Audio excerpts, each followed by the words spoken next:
can't do no show without no comma. That's a red flag. He ain't no boss, he can't do what he wanna. Nah, that's a red flag. Don't confuse the carrots with no pointers. That's a red flag. Dismiss me with that baby mama drama. Nah, that's a red flag.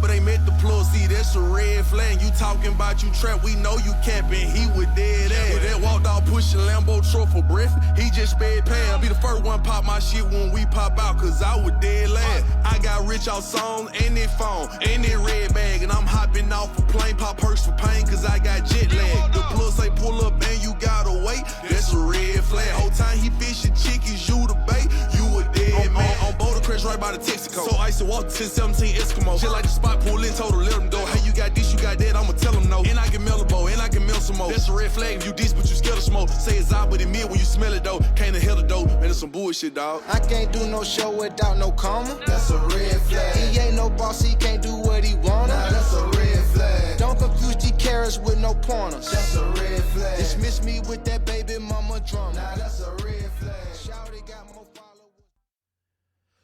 Welcome, ladies and gentlemen, to episode 72 of the Splash Cast, the ATL edition. I'm your co-host, Reggie. I'm your co-host, Norwood, and I'm thrilled, I'm happy, and I'm pleasant as the Sunday comes to a close here.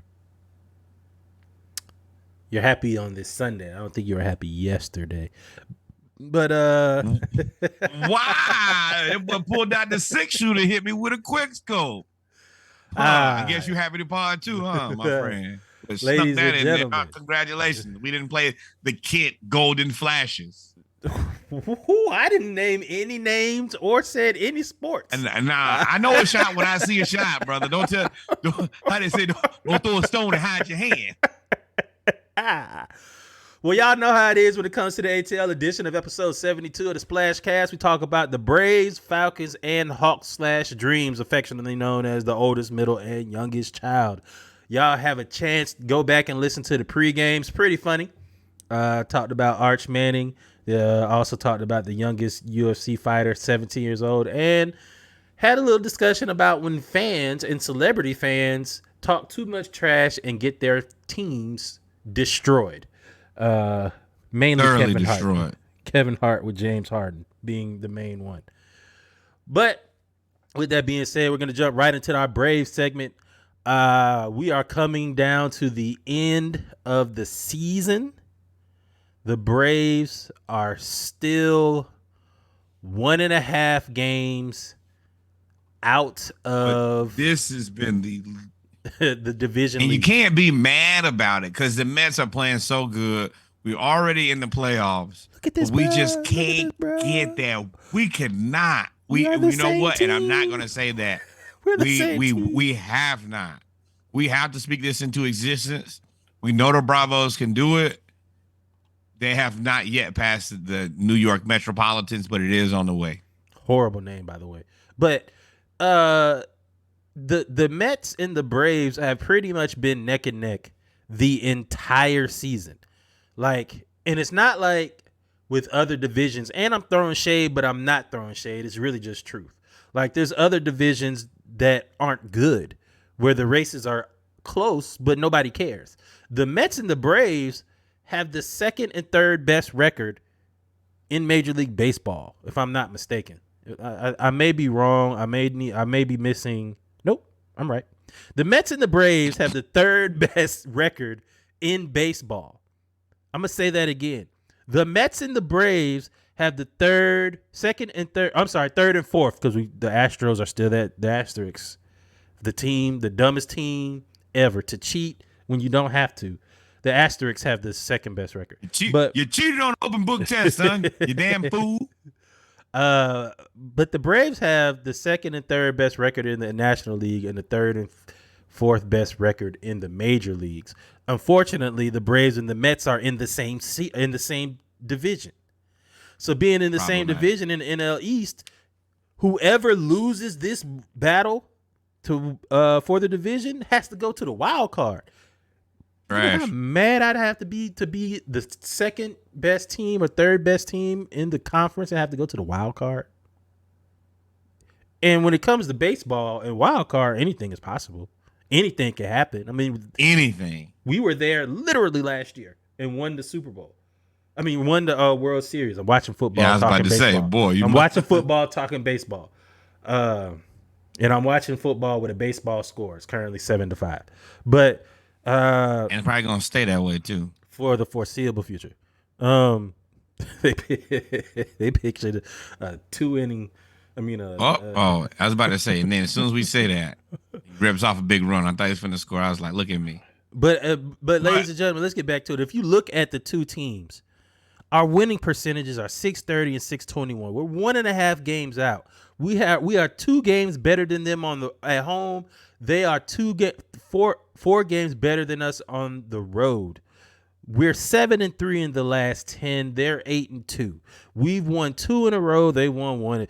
Our point differential is 166. Their differential is 157. Like, there's literally nothing separating us. And it's coming down to the end. Can you hear me? Yep, and I'm just jealous the Astros got that 100 wins. Did the Yankees get 100? I mean, not the Yankees. Lord, no. Who else broke 100? Oh, the Dodgers. The Dodgers have. Yes, the Dodgers quietly as kept have won 106 games, and they are chasing the Yankees for best record of all time, regular season record of all time. I don't think they'll catch them because the Yankees won 120 games that year, but that's which wild, insane. And that's when we had them beat 3-1 in the World Series, and they came back and won. But let's not replay the bad times. The one thing that the Braves have done, and how they've been able to weather the storm when it comes to keeping up with the Mets, because the Mets haven't had a lot of injuries. They've had 2 really big injuries when it comes to DeGrom and Scherzer. But other than that, they've been a pretty healthy team. The Braves have not. We have lost literally everybody. Ronald Acuna has been in and out of the lineup. Our pitchers have been in and out of the lineup. We still don't have Soroka back. He was supposed to come back 4, 5, 6 times. Still ain't Strider back. is on the 15-day DL right now. IL. Yes, that's what I meant. Correct. Yeah. But the one thing about the Braves that has pretty much allowed us to stay in contention and be a really, really good team, it started last year with Alex Anthopoulos bringing in free agents, bringing in guys, it really started 2 years ago when he rebuilt the bullpen. Then last year he brought in all the bats. This year, exactly, he got rid of almost everybody, a lot of the free agents, and brought up a lot of the young players. And people say all the time, oh, you bring up young players. Cool, we do that all the time. Yeah, but you don't normally bring them up 2 classifications.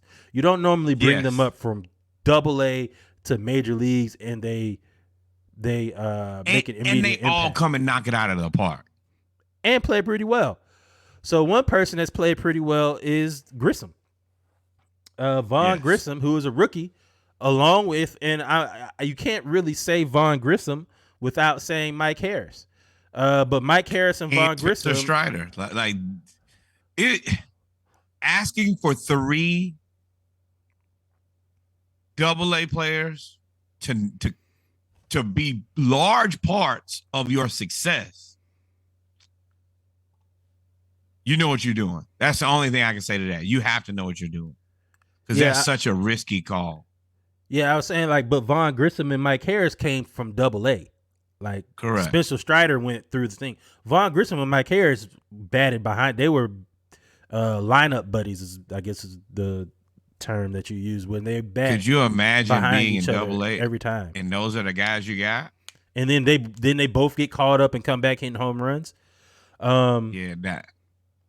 It provides a luxury that a lot of teams don't have, especially with somebody like Vaughn Grissom, who's 6'2", I believe, playing shortstop, which is typically he's 6'2". I think he's taller than that.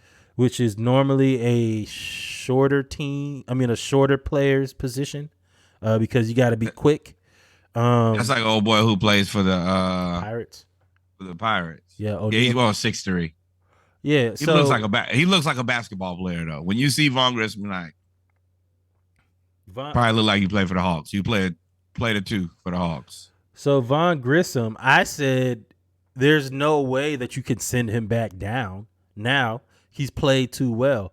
So he's an MLB player for sure. Ozzy Albies, unfortunately, just has bad luck. He came back, was playing really well for 2 games, and then got hit while at bat and broke his pinky. That's so Vaughn Grissom Acuna never getting back to 100% is devastating. And Vaughn Grissom now is the shortstop, and people are like, well, what do you do with Ozzy? And I said, if y'all think about trading Ozzy, you are smoking whatever they sell out there in Colorado, because there is no way that you get rid of Ozzy after you just signed him to one of the best bargain contracts of all time. Exactly. That is the reason right there. Never. I'm never giving up a good player with a good contract. That's how people get who wants to be here fired. And he wants to be here. Yeah, you're right. There's nothing there. And we ain't giving up no more players who want to be here. Let me tell you. It was only one. Only one. Learned our lesson. I'm going to tell you right now, going forward, you want to be in Atlanta, you're going to be in Atlanta, bro. We want you to be here. Yep. So I think, as we said before, you almost have to put, because he also is 6'3", he's very athletic, he's very fast. You have to put Vaughn Grissom in left field. You have to. And for a healthy team, there is no more platoon in left field. It is Vaughn Grissom. You bring back Duvall if he gets healthy. Rosario, you can pinch hit. Ozuna's designated hitter. There's not much you can do. Sticking beside him, boy. No matter what happened, Ozuna. He must know something about somebody there. I had a very, very, very horrible joke that I am gonna say now. I'm not gonna record it though. I'm gonna y'all hold on for a second. We're gonna do a little 10-second pause right here. A little longer than a few minutes later. All right, ladies and gentlemen, we are back. I had Reggie to say that is, joke. in fact, a terrible person. We will call this episode "Hide Your Wives." No, we won't. I mean, it will. I mean, there will be a story about that later in the episode. What? But yeah, that is that. Oh sure. man. Let's get back to that was funny. And you know what? That's probably the worst one too. Out of all parties available, that is not the one. Well, let me tell you. Let me tell you, they are. It's. I can't say anything. I can't say nothing, but it's. All I'm thinking about is how the chewing tobacco. Nah, fam. No more jokes. No. All right, ladies and gentlemen, let's get back to it. So the Braves. We're talking about Thoughts and prayers. Stop to all parties involved. Oh man. Nope. Let's get back to the Braves. Let's get back to the Braves, man. So the Braves schedule coming up, man. We are winding down. We just split a game with the Phillies. And you know what's crazy about the Braves? We won all these games, and then we went on a 3-game losing streak, and we were really ready to freak out. Like, we're losing, we're throwing the season away, pack it up, all this other stuff. Who said that? A lot of people. Because the Mets, we thought when we lose, we assume that the Mets are going to win. No. Do y'all remember last see that's what frustrates me. See, we ain't even had this little piece of team that long to be abandoning them. Just last year, we wasn't ready for them to be that good. Now we can win one little championship. Now it's abandoned ship. No. Hold it steady. Rock steady. We are coming down to the last 2 weeks of the season. So I did make an error earlier. I said that the Dodgers were chasing the Yankees. They will not. The Dodgers will not catch the Yankees because 120 wins is insane. But the Braves play at Washington, and there is one thing that you can count on. It is when your team is not in the playoffs, the best consolation prize you can play is spoiler. And I can tell you right now, the Washington Expos are definitely going to want to play spoiler against the Braves and the Mets. They just want to ruin everything. So we got to go in there and handle business. And then this is pretty much the series that defines it all right here. When we play against the Mets in the 3-game series at home, and then we rounded out in Miami, who interestingly enough just got rid of Don Mattingly. 3-6, so that's 9 games left. 9 games left. 1.5 games. 1.5 games out. Do the Braves get it done? Let's not even cut any corners. Let's get right to it. Yes.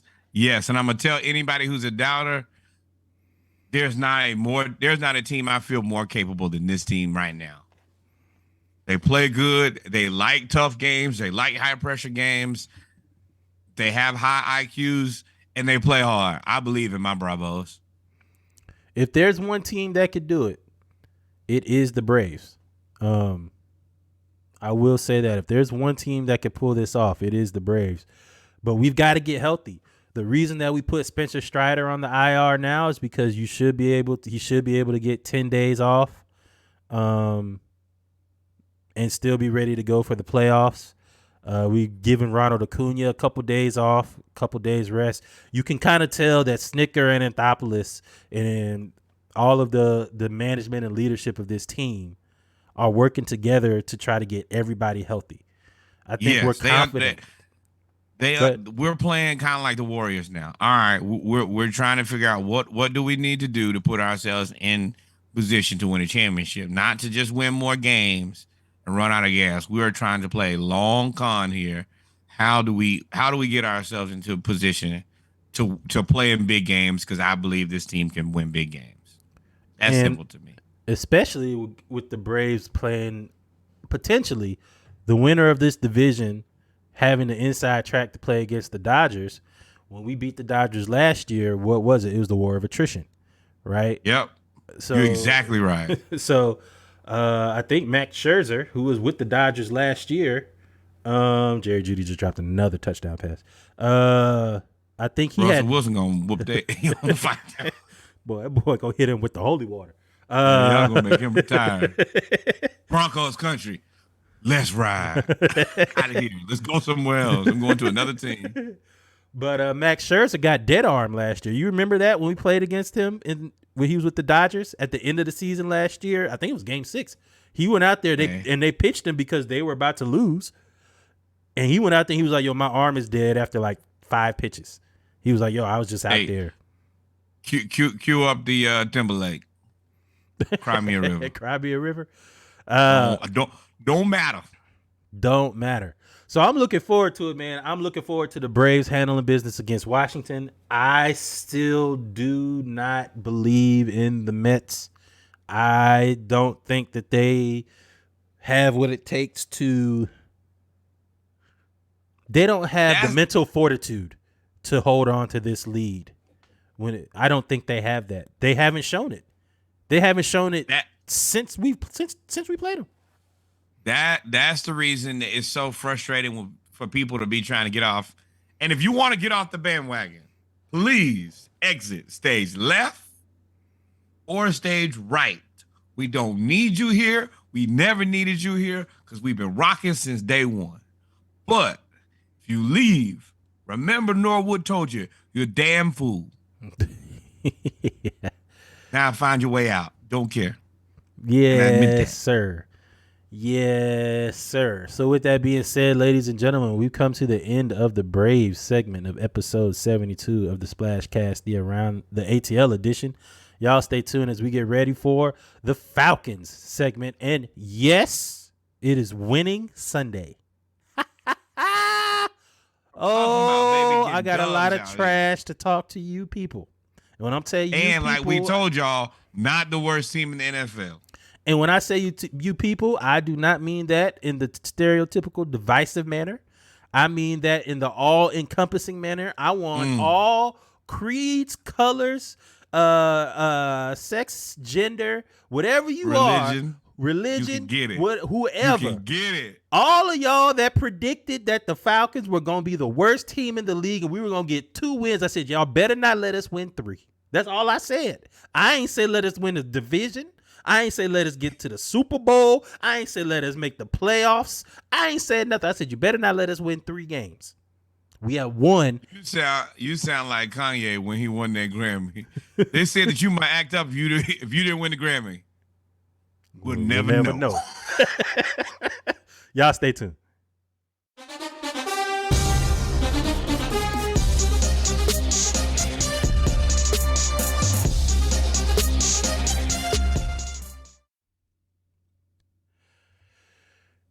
Yes, ladies and gentlemen, we are back with the Atlanta Falcons segment of episode 72 of the Splashcast, the ATL edition. It is winning Sunday. Falcons. Winning Make sure we don't belabor that point. Let them know. And the reason the reason that we like to tell you that it's winning Sunday is because we were picked to win out of 17 Sundays. The Falcons were picked to win 2 of them. And we're the worst team at the NFL. 2. Me and Reggie told you from day one it's factually inaccurate. 2. And I think we're playing with our hands tied behind our backs. But we'll get there. 2. Don't get there. We were picked to win 2 games. So the Falcons played against the... Who did we play against? We played against some losers. The Seattle Seahawks. We played against the Seattle Seahawks today. This was one of the very few games when you don't have a favorite, when Vegas doesn't really pick a favorite, or I believe if the favorite is less than a point or less than 2 points, it's called a flip game. So basically it's a coin flip. Nobody knows who's going to win. 50-50 odds. Push. With that being said, most people, when you have a coin flip game or a push game, you go with the home team. But here's the thing. Correct. Here's the thing when it came to the Falcons and the Seahawks. We don't know what we were going to get out of the quarterback position. We didn't know. And if you look at the rosters of healthy players down the roster of each one, I would take the Falcons' skill positions at almost every position over the Seahawks. Almost every position. A lot of people are going to say DK Metcalf. Fine. That's fine. I put Kyle Pitts up against DK Metcalf any day. Oh, because one of them is big and fast and can catch. One of them is just big and fast. Right? So then you have Tyler Lockett. You said what everybody knows. You have Tyler Lockett, who is a very good receiver. But I mean, how can I say this but not be mean? Nah. Tyler Lockett ain't really a game changer. He's not scary to me. He's not more scary than Drake London. I consider him like he's a top tier 2 to me, really. You don't gear your offense, your defensive you don't gear your defensive game plan or scheme to scheme against Tyler Lockett. You don't. And if you do, you're very comfortable that you should be able to handle things on defensively. So there's nothing about the Seahawks that scared me, but everybody was still picking the Seahawks to win. Well, ladies and gentlemen, this is what happens when you pick the Seahawks to win against a team that has something to prove. The Atlanta Falcons, not only did we win today, we won 27-23 in Seattle. Cordero Patterson was a man. Which is one of the harder places to play. If not the hardest place to play. I would say the 12th man is very real. There's the 12th man. There's New Orleans. The New Orleans place to play is very difficult. Going to New England is very difficult. And I guess maybe Green Bay. But Green Bay is more about Aaron Rodgers versus difficult place to play. Exactly. I'm trying to think of other super difficult players. The Raiders used to be pretty tough. Really? Yeah, back when they were in Oakland. Yeah, and Cleveland, the dog pound. Yeah, Cleveland for sure. But the reason why this is a big deal for us, I wanted to go over, and while we're talking, let's go ahead and get some of these highlights going. Why not? Why not get the highlights going? Let's let the people see a wonderful team play, a non-worst team in the league team play. We're just going to let this rock out.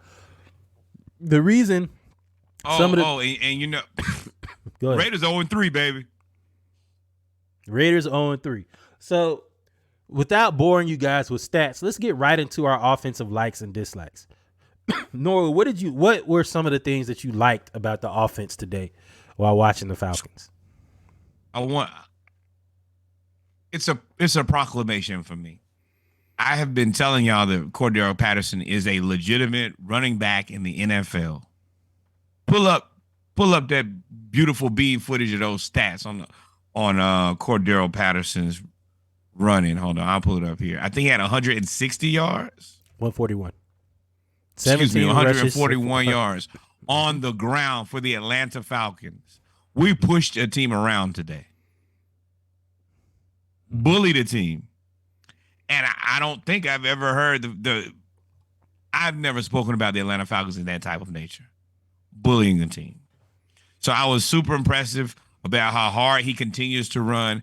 And I was very impressed by our offensive line and their run blocking today. Happy, thrilled. So for me, I'm surprised you didn't say this. That man you just saw right there. You saw how the game opened up when you got the ball to Kyle Pitts. Not only did the game open up for everybody else, you saw Olamide Zaccheaus go in there and make a couple catches. Drake London had a really, really good game. But getting Kyle Pitts involved early just put an already stretched thin defense from Seattle to almost the breaking point. and I'll go ahead and say I think that we could be a high-powered offense. We're not that far off from being a high-powered offense. If we had I'm going to have to keep saying it, but if we had a legitimate quarterback, this team is scary. Pitts, London, Cordero, that's a hell of a three-headed monster. Then you throw in the guys who are fast, and you got your little piece of an offense. You got something that could be right on the cusp of high power. And once again, I'm going to say it, Calvin Ridley still out there somewhere doing something. We may be in a situation where we have to bring him back to have one of the best offenses in the NFL. Look at that. Look how Cordero Patterson hit the hole. Oh, he runs like a man. And that's the thing that when you get these wide receivers and hand them the ball, they typically run like wide receivers. He runs like a man. You know what this reminds me of with Cordero Patterson? So, and I say this all the time, and I don't think, and a lot of people don't understand what I was saying when I say this. But if you go back and look at the history of football, college football has always been, because it's older, has always been ahead of pro football when it comes to schematics, the way that you use players, the way that you draw up players. So Cordero Patterson, and it's almost like college football is like high school football in the same way. Cordero Patterson is not a wide receiver. Cordero Patterson is an athlete. Cordero Patterson, they tried to force him to be a wide receiver. But the way that he plays, he's 6'2", 230 pounds. So when you force him to be just a wide receiver, you take away the physical aspect of him. What did they do? They forced him to be a wide receiver. Then they said, you know what, Tennessee was like, well, we just gonna play you everywhere. They had him return the punch, return the kicks, wildcat quarterback, and he was the wide receiver, and he lined up at running back. But shout out to the team acknowledging, hey man, this is where this guy's best at. We're not gonna round peg square hole this forever. Let's give this guy the ball. This is what Cleveland was not doing with OBJ. You have a really good player. I don't care what position he plays. Get the ball in his hands and let him do it. And I will give not Sean Payton, Sean McVay his credit. He did the same thing with Cooper Kupp. Give him the ball, and he scored. And that's Cleveland. I don't know what they were thinking. And that's what I'm talking about when it comes to innovation. Who is how college football is better than is further along in innovation than pros normally. In college, they use players like Cordell Patterson all the time. Debo Samuel was the same way. The pros finally was like, all right, we can't hide this anymore. So they did the same thing.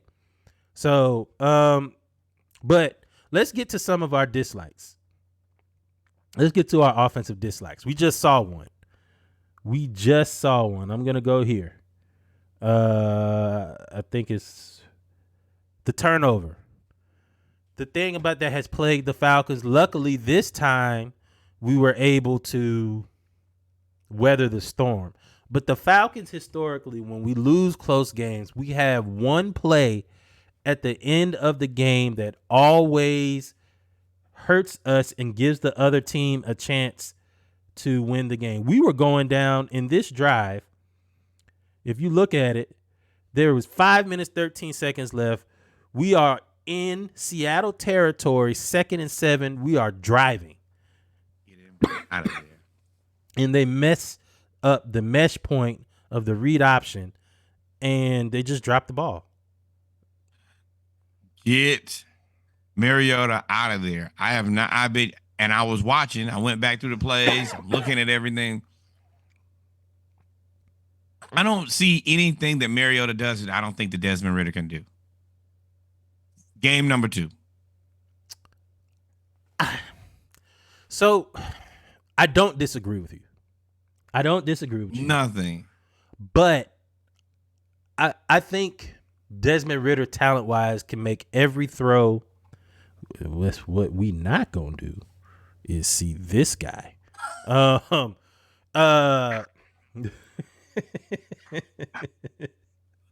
my God. I think Desmond Ridder can make all the throws that Marcus Mariota can make. I think Marcus Mariota's intangibles and him understanding the offense is what keeps him on the field. Because he missed a whole lot of throws. Kyle Pitts had like 2 times out. Kyle Pitts and Drake London. I was like, well, that should have been a touchdown. Well, that should have been a touchdown. It's only going to be so many of those you get before the law offices of London and Pitt say it's over. Is that what? Hey, we need a guy who get us the ball on a regular basis, and we either need to figure out if it's Desmond or you guys need to go get another one.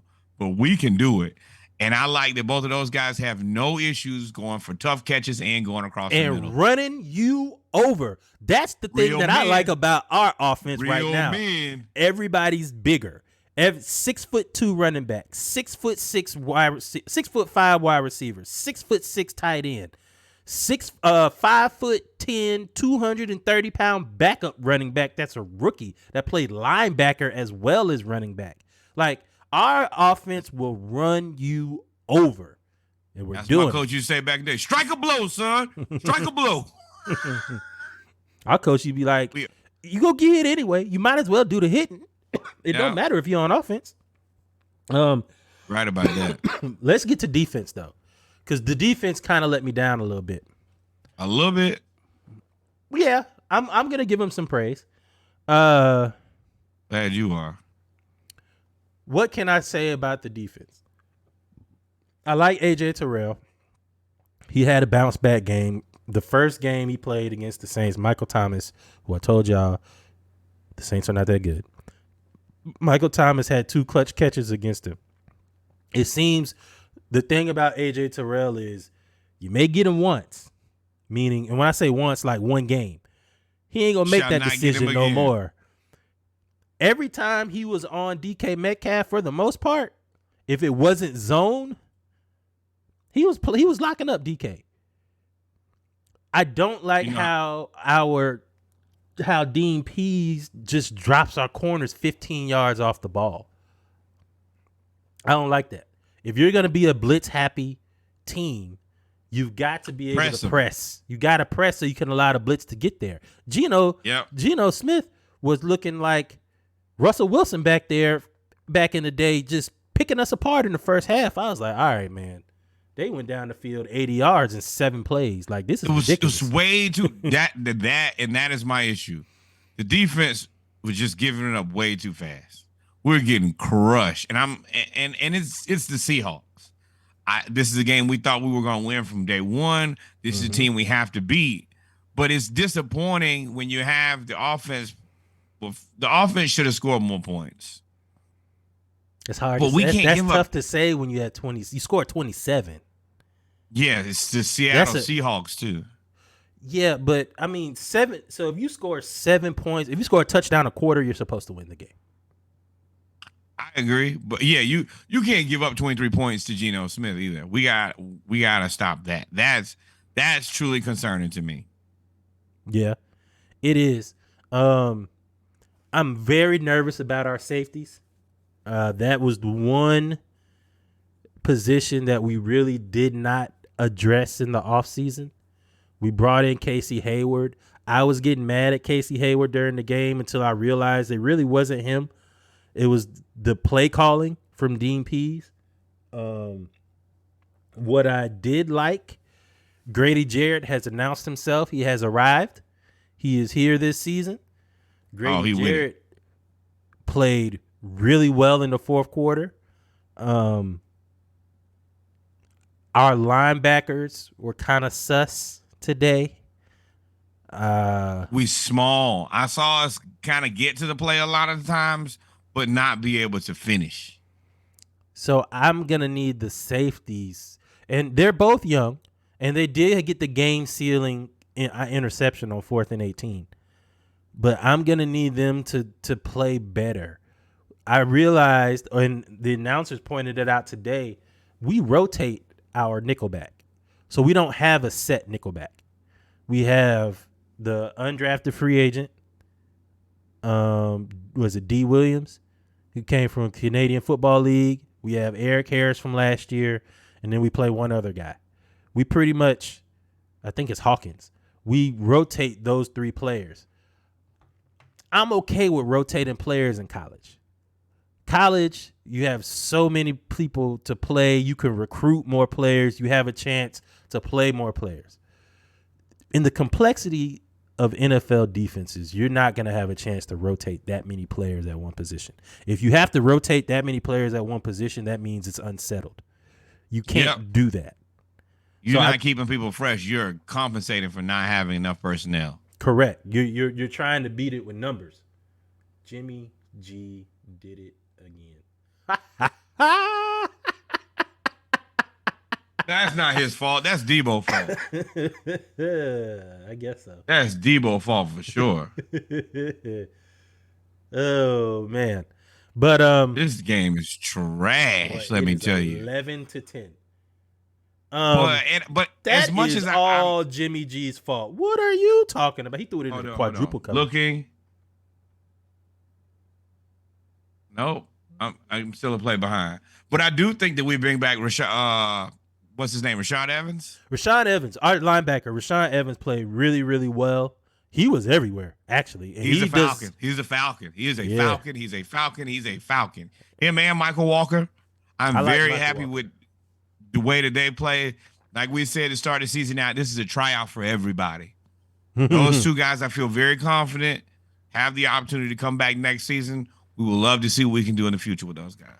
So I got to bring this up before we talk about the Browns. Since you brought up Michael Walker and we brought up all of these draft picks, what's the one thing that we have not seen really take off for the Falcons? And we haven't seen it for a long time. It's really our defensive ends. We traded up to get AK.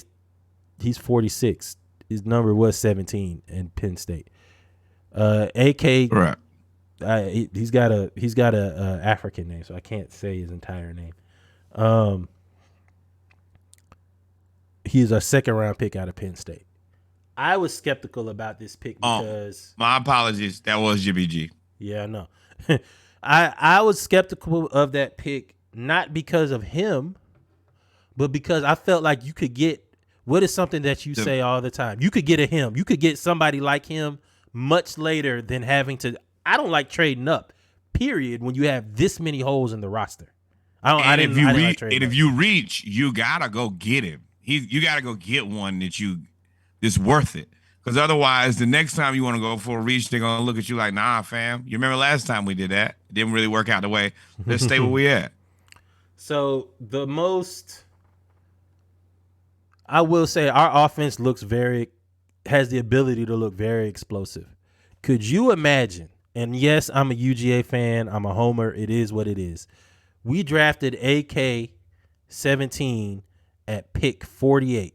At pick 38. We traded up from 48. We gave up the 48th and the 114th pick to trade up to get him. You know who we passed over in order to get this guy? George Pickens. Could you imagine George Pickens, Drake London, Kyle Pitts, Olamide Zaccheaus, Cordero Patterson, Allgaier? Because you don't lose any of those other picks by picking that guy. You don't lose anybody else in the draft if you pick George Pickens. You probably still get to get AK-17 too, if you really want me to be honest, because he had a 3rd round grade. So I know we won, and I'm not trying to rain on anybody's parade, but when I watched that game today, I was man, George Pickens in this offense would be silly. I probably would have picked us to. I still picked us to go second in the division. It was a homer pick, but I look like a genius now, so far. But could you imagine if we had George Pickens? Could you imagine if we had George Pickens? I wish we had. He would be another receiver on our team not getting enough targets. You are incorrect, because he is on the Pittsburgh Steelers team. And he's getting the Falcons treatment over there. He's getting the Falcons treatment. He's getting no time. One thing about Mariota, he may not be able to put it right on the money, but he's gonna throw you the ball. You just gonna have to go do an acrobatic catch to make it, and that's what George can do. Yeah. But I think now his target's about to go way up after that catch. They threw him the ball one more time after that catch. They threw him the ball. Okay, let one more time. It's gonna be somebody who's there on Tuesday. Whenever they get back, is gonna have a sit down and say, "Hey." I think Tomlin understands that. Hey, y'all better find a way to get that boy the ball again. We already used to going to the playoffs anyway. I've never had a losing season. Let me tell you, you're not finna have me out here looking stupid. Tomlin is no foolishness. I don't care. You better throw him the ball. Oh, he fumbled. I'll say, and I don't want to bury the Falcons on this, but if the Steelers want to make any type of adjustment, you only need to make one. You need to take the X receiver, you need to take the Z receiver, and you need to flip them. You need to take Claypool, put him at the Z, take George Pickens, put him at the X, and take Deontay and put him at the slot, and let them run crazy. Don't run any combination. Let Claypool big man somebody by himself over there. Run combination routes with George Pickens and Deontay Johnson. That's what you do. But not to bury the lead.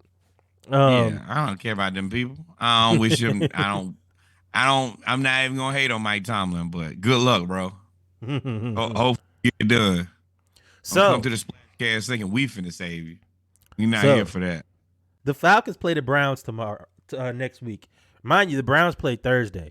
So any injuries that they have is pretty much going to be healed by the time they play the Falcons. So you have David Njoku, who's been playing like a man right now. You also have... He'll fade. He will fade, though. It won't be next week. Right. Well, I can make some money today, boy. Make some money.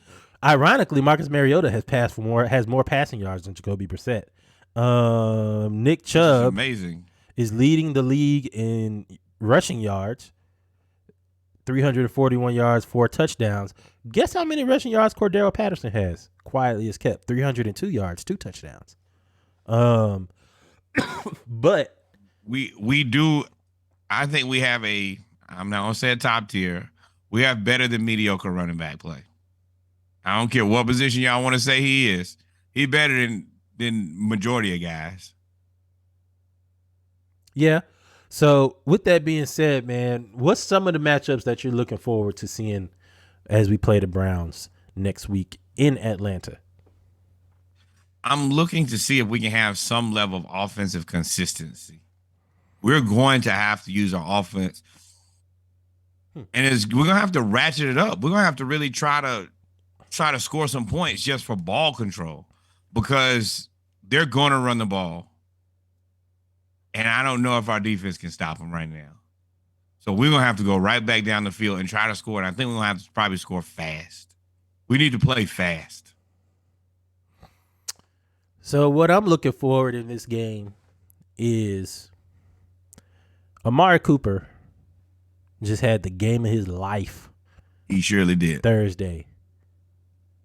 AJ Terrell has been playing extremely well. I am looking forward to that matchup because Amari Cooper is a technician. AJ Terrell is a technician. Is that at home or is that away? Home. I like that.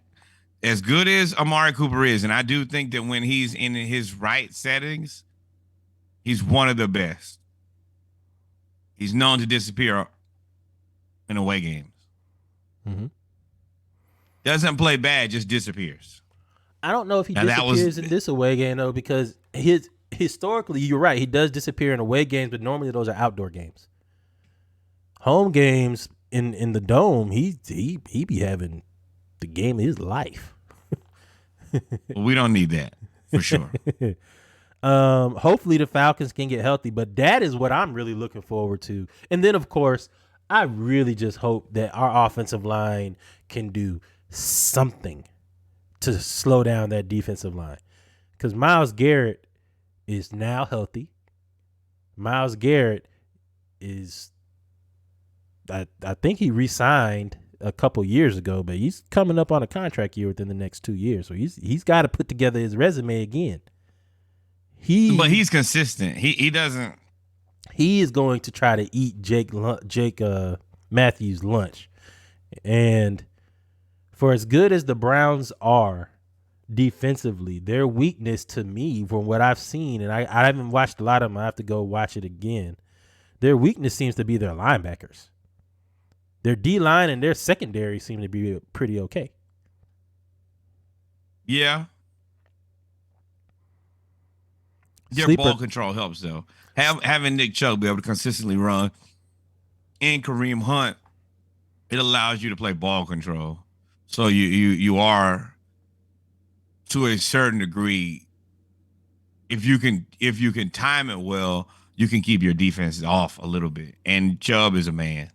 And the way that they deploy those running backs, they don't do like every 2 downs or whatever. They we're gonna run Kareem Hunt the whole first quarter. Or they'll say we'll run Nick Chubb the whole first quarter. Then they put Kareem Hunt in and he'll get the majority of the snaps for the second and third quarter.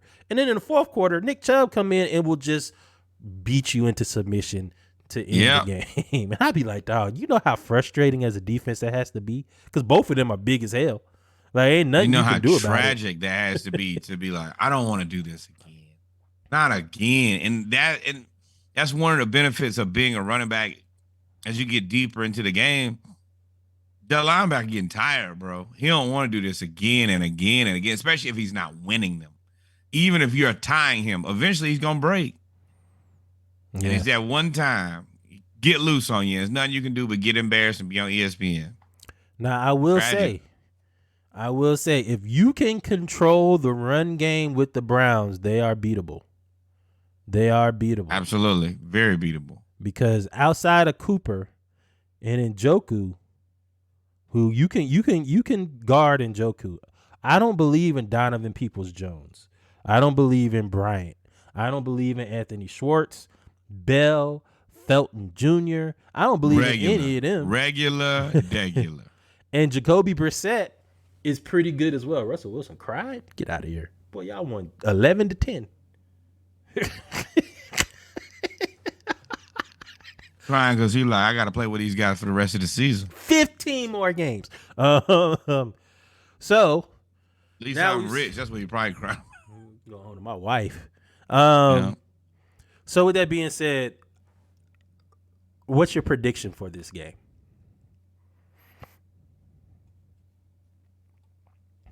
Stepping out on 24-20 faith. Falcons.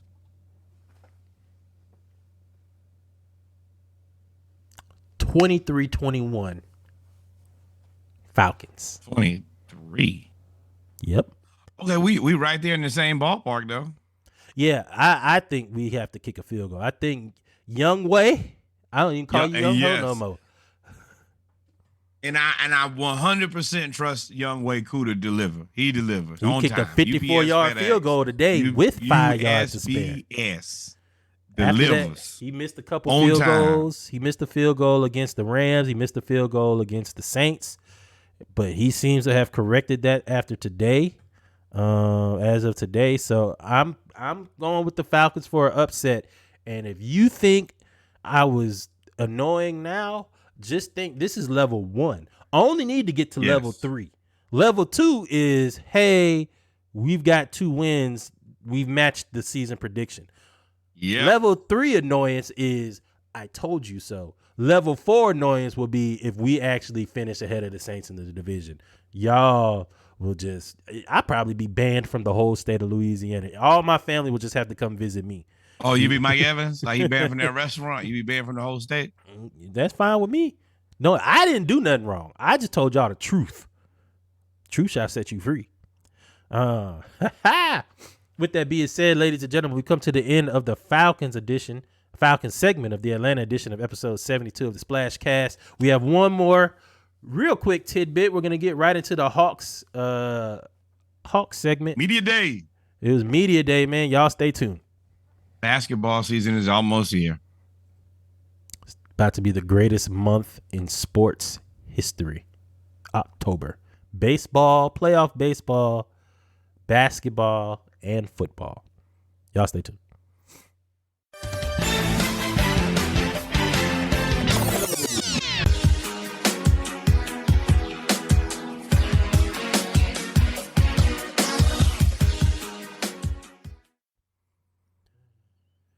Welcome back, ladies and gentlemen, to our final segment of the ATL edition of episode 72 of the Splash Cast, the Hawks/Dream segment, where it is the end of the WNBA season just finished. Congrats. Congrats to the Las Vegas Aces again. It is now the beginning of the NBA season. And what does that mean? Media Day. Media Day. And this, of course, started off with, I guess this is the Hawks' big 3. Why you don't just stand Clint Capella right back there in the middle? I don't understand. Because I believe this is supposed to be the big 3. This, for all intents and purposes, DeJounte Murray, John Collins, and Trae Young are the big 3 when it comes to the Hawks. Not only did they have Media Day, they also started training camp. DeJounte Murray is there. They've been in the weights. John Collins it has been reported that he's been in the gym. Been working out. He looks a lot better, healthy again. The finger is still not right, though. Pause if needed, but his finger is not. Well, I think they said the finger, because he played through the injury. They say it's gonna be okay though, but he says it's not gonna look good. It's like them fingers from football players that played in the 90s and before. Like, it's gonna be just one time and then your fingers just ruined forever. Well, I don't think it's the fact that it didn't ruin forever. It's the fact that he didn't let it heal. Remember, he was out, but he tried to come back. He was out because of his foot. It's gonna he can't just have that finger be swollen forever, bro. Yeah, look at it. Oh, I try not to. It is disgusting. That's a big part of his game. Yeah, he's got to be able to. He's got to learn how to shoot with it. So, I am excited about DeAndre Hunter. I am falling into the trap of social media getting my expectations higher. Not only have we seen Clint Capella, we haven't really seen Bogey, but we saw Bogey go get treatment on his knees. DeAndre Hunter, we've seen before. He's been working out with Melo. And if it's one thing that I've said about the Hawks is that we need a mid-range shooter. We have a lot of three-point shooters, a lot of dunkers, but we don't have a lot of mid-range shooters. So if he can become that along with DeJounte Murray, if him and DeJounte Murray can start hitting the mid-range, I don't think they're going to ask that out of DeJounte. So Bogey, he did have the knee operation, Germany or wherever he went. I can't remember now, but he is playing basketball, and I don't know how much he'll be able to do in camp, but from my understanding, he thinks he should be ready right at the start of the season. It's a little concerning because it doesn't give you a lot of ramp up time, and it doesn't really allow him to get into. There was no time to get better. It was only time to rehab. But it is what it is with him. DeAndre Hunter, I don't know him to have any injuries currently. So I hope that he spent this time perfecting his craft, that which should be better for him now that he is healthy. We can focus on getting better. And then Jalen Johnson also on the injury tip. He's been clear. He's been playing 5-on-5 for I think 2 or 3 weeks. So, which is great. So the one you mentioned a few things. You put this article in there. It said 10 things to know about the Hawks. 10 biggest stories you take from media day. The Hawks Landry Fields, the Hawks GM, did not address contract extension talks between the Hawks and DeAndre Hunter. He did say the talks are ongoing and it's something they hope to get a deal done soon. That sounds like to me that they probably won't get a deal done soon. They're not because due to his injury history, they don't want to pay him a ton of money. And due to his value at his size, his skill, and his position, he doesn't want to take a hometown discount. I say he demands a lot of money. Yes. So I do think that there is something working in our favor here. It's the fact that what's old boy who was with the Suns? Crowder. Crowder is out on the Suns. They have basically mutually agreed to him not to come to training camp. They're going to facilitate a trade for him. That's going to push them to probably sign Christian Johnson a little bit earlier. I think that he's going to be somewhere in about the $75 million range, which is about where I think they want to keep DeAndre Hunter, somewhere about $80 million.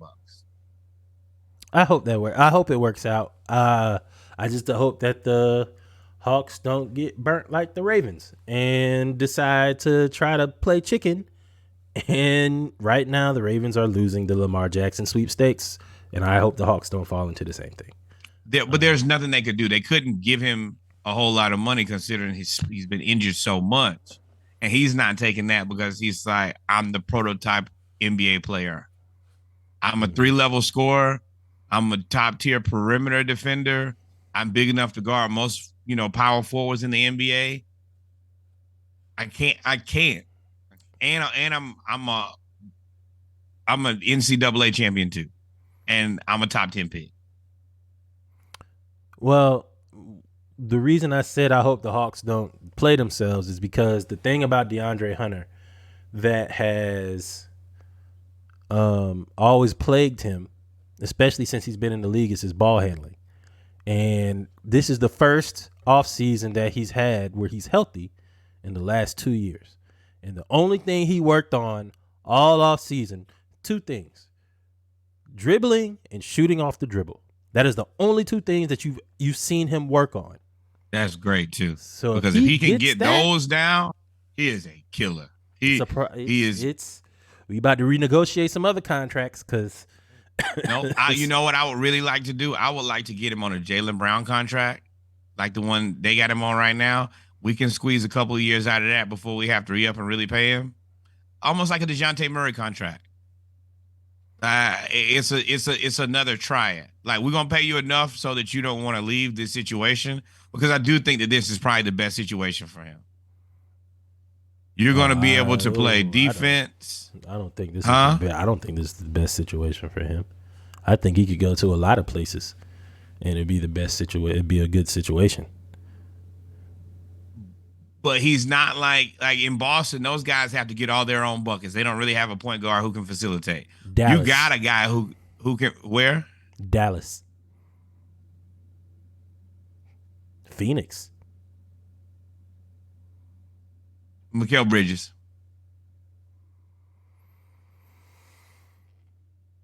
Charlotte. You can't that. No, the other Bridges. Well, before he got in trouble. Nope, they're too small. They're too small. There's a lot of places he could go. And Orlando. he would have to do a lot of shooting. Orlando. In Charlotte. Orlando. I will start Bamba, Bonchero. They don't have a 3 at all. Matter of fact, they don't have a 3 at all. You're right. Nope, Jonathan Isaac. He's not a 3. Yes, he is. That's what position they think he's gonna play. Okay. And where else you gonna play him? You're not gonna play him at the 5. You're gonna play Bamba there. He would be in the trade. That's obvious that he would be in the trade. I mean, Yep. You trade the injury for an injury. I don't think that either. I'm just saying there's a bunch of teams. There are a lot of teams money. that they want already him. paid him. They already paid. We gotta Jonathan pay. Isaac. We gotta pay him. Well, Jonathan Isaac is probably how much he getting paid? No. Jonathan Isaac isn't getting paid more than $30 million a year. 17. I mean, it's not a bad contract. I'm about to say that. 4 years, 69. Yeah, I mean, and that's ideally right around what we want to pay him. You're right. I don't know why I thought it was more than that. Chicago.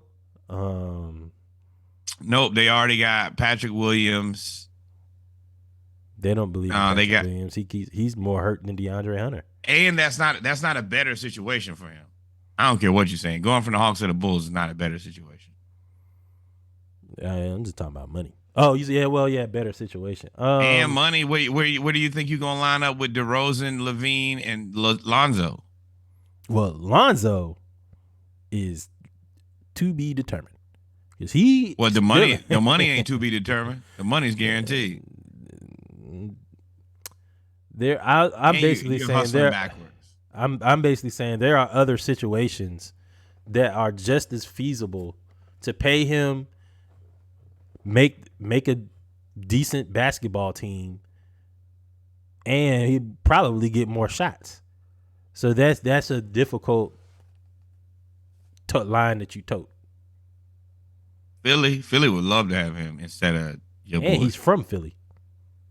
That would be, but we're not taking that contract. No way. Even though I wouldn't hate if we could take Tobias in a DeAndre trade. If we hear me out, I don't know how many more years he has on his contract. If we could drop and do what, and get what?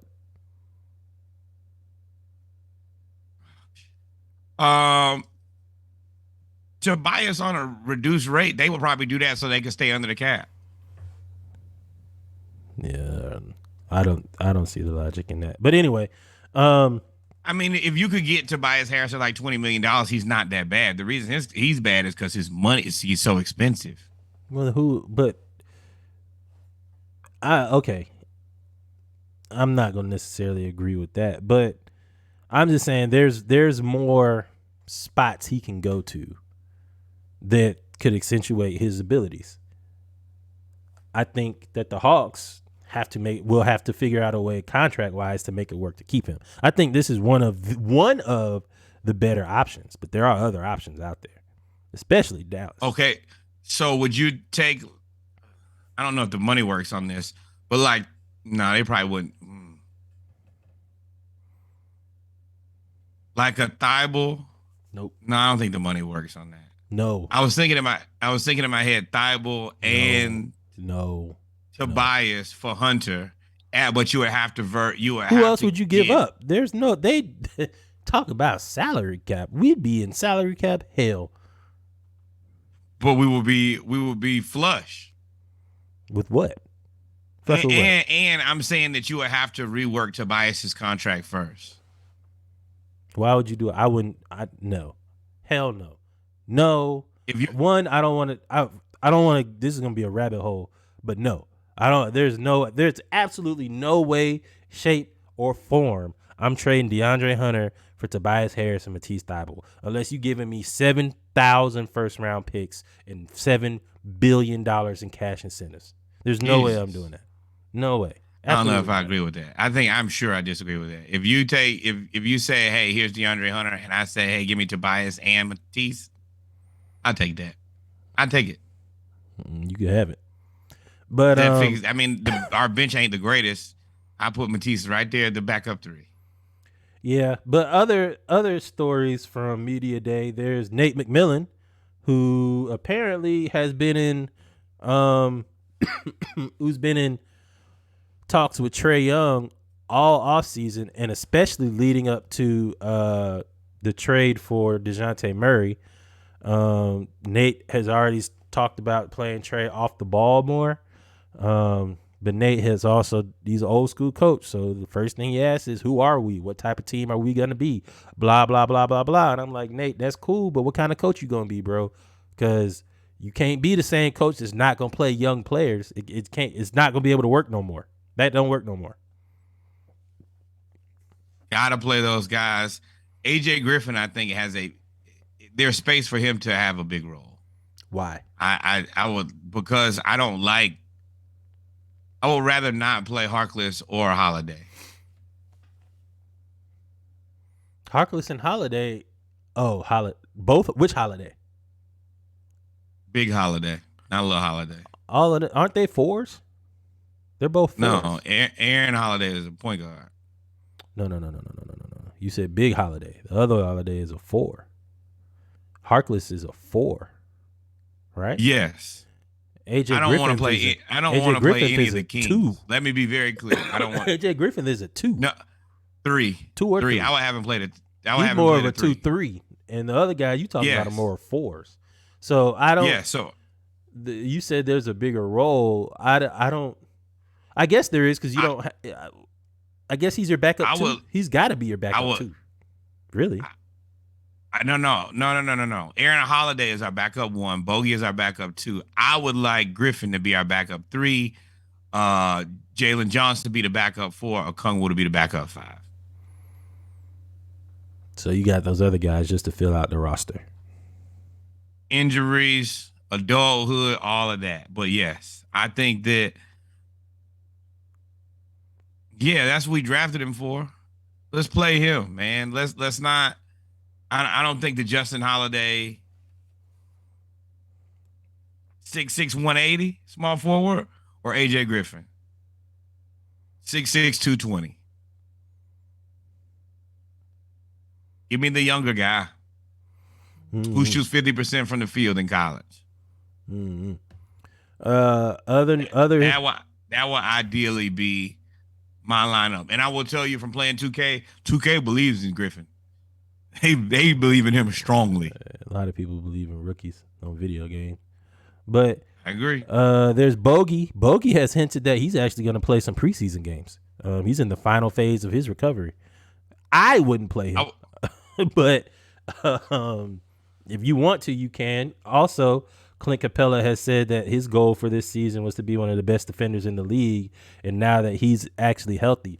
So the main thing that we've gotten from this media day is this is the first offseason where we are more than 80% healthy. Which is strange. Is it? We all remember last year we started with all those PRP injuries. Okongwu was hurt again last season to start the season, right? Jalen was hurt. Bogey was hurt. Hunter was hurt. Yeah. So everybody's healthy. I'm looking at this video trying to see John Collins' healthy-ish. Finger. Yeah, healthy-ish. John Collins' finger will never be the same. That's crazy. I hope that's not true. I mean, it is. If you win a championship, hey, Ronnie Lott cut his pinky off. It's 100 years ago, man.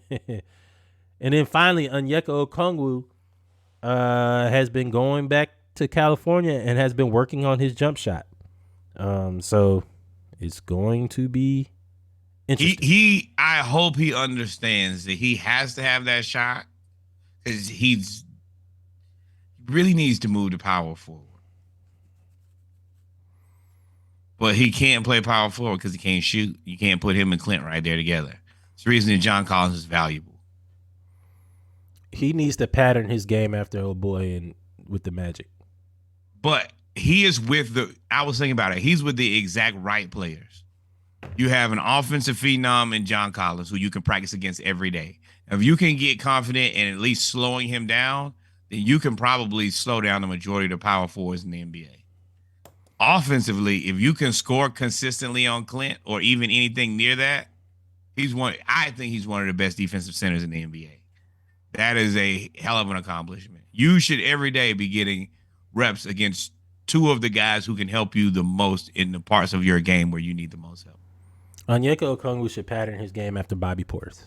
That's who you should try to be. You should try to emulate Bobby Portis, hit the top of the key 3 or corner 3 and play defense and rebound. Or if you want to say if that's too far of a reach or you don't like that spectrum, I can't think of the person from Orlando. They just signed him. He's coming off the bench. Wendell Carter Jr. That to me is Onyeka Okongwu in a nutshell. That's who you should strive to be this year. He way better defense. But Wendell's offense is he can shoot he can do a lot. Guys are kind of I think if he's but Wendell that Carter good, couldn't do that when he first came in the league though. That's the thing. Wendell Carter couldn't shoot like that when he first came in the league, just like Okongwu couldn't. Okongwu was ahead of him because Okongwu's defense and shot blocking anticipation is so good. He's and also his touch around the rim. Better. He got to be a better rebounder too. Better rebounder. Yeah. But if he can get the rebounding and if he can get the offense to go along with the defense, he will be very, very good. That is another thing that I am happy about having DeJounte. He's just a good rebounder. Mm-hmm. And for whatever reason, that's another place where Hunter is just not as good as he is at everything else. He hasn't been a very good defender. Now, I will say a lot of times he's been out of position because he's been further out on the perimeter. But this year, we're going to need him to be a better rebounder, too. Yeah, he guards smaller players. I don't know if we need him to be a better rebounder. I would like for him to be a better rebounder, but we have all of these other players. If you want to be able, because outside of the starters, we don't have great rebounding. Unless we don't know what Jalen Johnson's going to look like. If he can be if he can even be a 7 or 8 rebounding guy off the bench, if him and Okongwu both can get 7, 8 boards a game, that's a lot of boards. Yeah, I guess because Clinton's gonna get 13, that's 14, 16 15 boards a game added on to Clint and John Collins. Well, I think that all 3 of those guys should have 7 rebounds a game. Clint, John Collins, and Onyeka Okongwu. No. Okongwu. I don't. Not enough rebounds to go around. Yeah, it is. Because there's nobody else who's getting rebounds on our team. Trey not getting rebounds. I think DeJounte is probably going to do that. Hunter's not a rebounder. Yeah, that's it. We need our bigs to rebound consistently, especially if we're gonna let everybody shoot as much as I think we are. If you average 60 rebounds a game, and Clint gets 20 of them, then now between what does Nate play 10 players between 9 players, you trying to get 40 rebounds. That average. Well, Clint's not gonna get that. Clint's gonna get 15 rebounds, 14, 15 rebounds. Okay. So that's a fourth. Yes. So, I mean, just math-wise, and you assume John is going to get you 7 to 10. That's a big range. We'll say 8. 7. He's gonna get 7 because Clint cannibalizes him, so he's gonna get 7. I think he'll get between 8 and 10. So now you're at 20, 25, 30 rebounds between two people. That's gonna be for then you got Jalen Johnson and Yeko Okongwu. That's to ask all of them to average 7 to 10 rebounds. One, we'd be playing phenomenal defense and offense. Right. Two, Right. So that baby I'm shot. optimistic, man. I believe in these guys minus. Boy, we be the number one team. Let me tell you something. I want us to be the number one team, and excuse me, and we can be, but I still think we have a problem at backup point guard, and we need to figure that out here soon. I think we'll figure it out by the trade deadline, or Holiday may do something. But I would have loved, with the money that we went to go get all these other people, we should have kept. What's his name? That went to DeLon. We should have kept. DeLon was it, man, but he couldn't shoot. He got paid. Shout out to Nate for getting him paid too, man. Yeah. But we'll see, man. I'm excited. To get the season is coming. The Falcons got their first win. Norwood. We have come to the end of episode 72 of the Splash Cast, the Around the League edition. Always remember, hide your wife. If we didn't miss anything, Norwood, take us out. Before, can you show them where they can find us? All right. So, ladies and gentlemen, here is the schedule. All right. So tomorrow, Monday, we will be recording Around the League. 7:30 Central Standard Time, 8:30 Eastern Standard Time. We'll cover everything. HBCU, NBA, NFL, Ken Dorsey destroying his work area, all of the above. And yes, Ime Udoka and Neil Long. Also, Tuesday, this episode you will hear in your very ears. Braves, Falcons, Hawks, per the usual, and you're right. Braves won, Falcons won, Hawks looking like they're ready to ramp up. Wednesday, there will be a Splashcast 36-pack. I just completed it. I did not miss on this one. It's an excellent blend of both rap music and R&B. It's the vibes for everybody. I just tell everybody, listen to the playlist. You'll get at least one song every week. If I can give you 52 songs a year, I think I've done my job for you. Thursday, for anybody who misses the Monday Night Raw, you can listen to the Around the League on all your DSPs. And then Saturday, we will be back betting games, betting beers, getting better. This is the link tree. Please see above that our link tree is at the Splashcast. The YouTube is named the Splashcast, Apple Podcasts, the Splashcast, Spotify, the Splashcast. My co-host will wonderfully scroll down a little bit further. Instagram at the Splashcast, Twitter at _ the Splashcast, Twitch, where you can actually watch us live, is the Splashcast, TikTok, the Splashcast. There's a bonus playlist. There's a Twitter. Please follow us. I tweet as much as I can. Sometimes I have to go to my private account to say what I really think. I don't want to ruin the Splashcast Twitter, but we do live tweet all the games. Also, this is a playlist home, so you can listen to all 72 plus playlists. That is the master playlist with 60-something hours of music on it. And then we have the fan page, which is the Splashcast, and Anchor, which is the Splashcast for you podcasters. Now that we've showed you when you can find us and where you can find us, number one.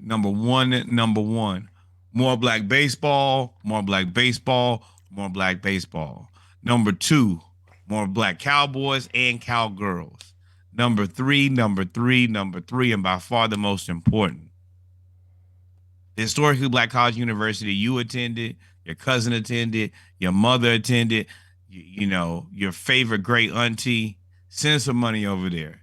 the historically black college and university in the city that you live in, the one that you go tailgate, you go to basketball games, you just go over every now and then and kick it. Send some money over there. Then, of course, the greatest learning institution in all the world, the Hampton University. We're asking for just 1868 for our founding year. Please donate that to the university. If you want to put by way of, or put the splash cast on there, we will be gratefully eternal for that. Boy, Please by donate. way of. You give us some credit for giving you the idea. We'll take it. Royalty. We are here for the credit. Also, if you want to, you can send some money to the Jaguar Foundation. They will be happy to reinvest that into the historically black college university scholarship they have. Yes. With that said, we did not miss. We want you to donate. We love you. The Falcons won. The Braves won. The Hawks on the way. It's only one thing for us to do now. What's that, Reg? Hang out. We'll see y'all tomorrow. Winners win, baby. Winners by tomorrow, win. By the time you heard this, tomorrow will be today. We actually going forward and backwards in your mind. We out of here. Adios, amigos. God is love. Peace. Stay tuned. Bulldogs #1.